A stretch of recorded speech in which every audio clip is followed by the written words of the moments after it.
Last year, Stephen Hawking and his team approached us while we were attending the Starmus Astronomy Festival in the Canary Islands. He wanted a telescope that would allow him to view images on his PC screen. Of course, we welcomed the opportunity to set this up for him. Earlier this year, we set the telescope up at his home in Cambridge. We chose the CPC Deluxe 1100 HD for its portability and its versatility. We wanted a telescope that was serious enough to not only see nearby solar system objects like Jupiter, Saturn, Mars, but also have enough resolving power to see nebulae and galaxies. A unique challenge was allowing Stephen to see every type of celestial object on his screen, ranging from very big to very small, very faint to very bright.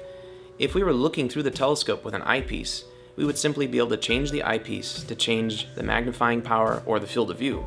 But because we're using cameras, we would either have to change the camera or the telescope to really make a drastic change in our field of view and our brightness.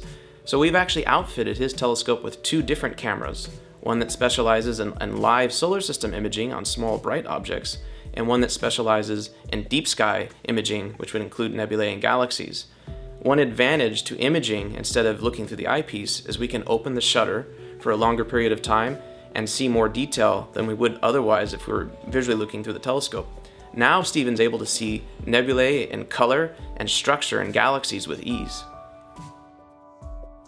While we were setting the telescope up at his home, we could tell he was very excited about getting his new toy, and he actually was very engaging, asking many questions about the telescope as we were showing him how to use it. Can one filter street light?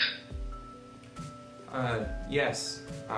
Good question, and yes, street lights have a few emission lines, primarily sodium and mercury, that can be selectively filtered.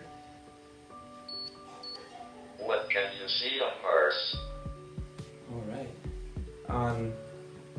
On Mars, with this telescope, you'll be able to see the polar ice caps.